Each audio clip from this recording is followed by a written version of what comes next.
নমস্কার। আজ আরণ্যক ফুড ফরেস্টের আরেকটি নতুন ভিডিওতে আপনাদের সবাইকে স্বাগত। আপনারা জানেন নিশ্চয়ই, আম গাছে মুকুল আসা মানেই হলো সবচেয়ে সংবেদনশীল সময়। এই সময় একটু সমস্যা হলেই ফুল ঝরে যায়, গাছে ফল ধরে না এবং গাছের ফলনও অনেক পরিমাণে কমে যায়। আজ এই ভিডিওতে আপনাদের খোঁজ দেব এমনই একটি প্রাকৃতিক টনিকের, যেটার সাহায্যে বিনা কোনো কেমিক্যাল ছাড়াই আপনারা আমের ফলন 20 থেকে 30% অবধি বাড়িয়ে ফেলতে পারবেন এবং ফুল ঝরে যাওয়ার সমস্যা থেকেও আপনারা মুক্তি পাবেন। তাহলে ভিডিওটি তাড়াতাড়ি শুরু করা যাক।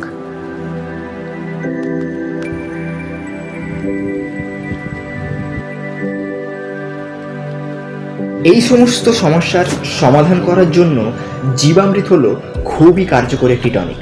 হ্যাঁ, জীবামৃত। আর এই জীবামৃত কীভাবে বানাবেন তার ভিডিও অলরেডি আমাদের চ্যানেলে আপলোড করা আছে। আপনারা যদি না দেখে থাকেন তাহলে অবশ্যই ভিডিওটি দেখে নেবেন। ভিডিওর লিঙ্ক ডেসক্রিপশনে এবং কমেন্ট বক্সে আমরা পিন করে দিয়েছি। এই জীবামৃত গাছে স্প্রে করলে এবং গাছের গোড়ায় মাটিতে দিলে সেটি গাছের জন্য খুবই উপকারী। এটি গাছের ফুল ঝরা কমায়, ভালোভাবে পলিনেশন করতেও সাহায্য করে এবং সর্বোপরি গাছের ফলনও বৃদ্ধি পায়।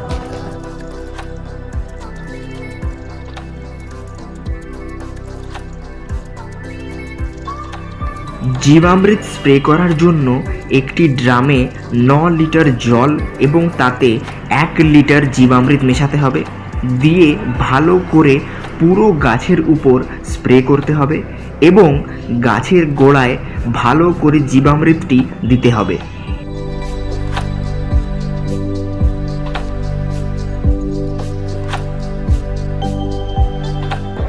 জীবামৃত স্প্রে করার এবং গাছে দেওয়ার সঠিক সময় হলো ভোরবেলা কিংবা বিকেলে, যখন রোদের তেজ কম থাকে। আর বৃষ্টি হলে জীবামৃতটি গাছে স্প্রে করবেন না।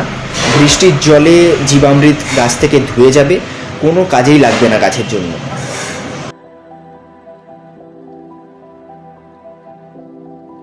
আপনাদের জীবামৃত প্রথমবার গাছে ফুল আসার আগে স্প্রে করতে হবে, তারপর ঠিক 15 দিন পর দ্বিতীয়বার স্প্রে করতে হবে এবং আপনারা চাইলে যখন গাছে ছোট মটর দানার মতন ফল আসবে তখন তৃতীয়বারের জন্য স্প্রে করতে পারেন।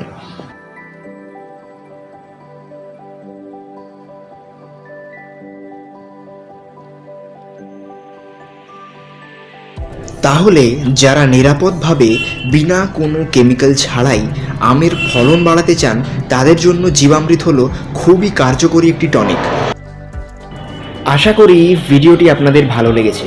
যদি ভালো লেগে থাকে তাহলে ভিডিওটিকে লাইক এবং শেয়ার করবেন এবং অবশ্যই আমাদের চ্যানেলটিকে সাবস্ক্রাইব করতে ভুলবেন না।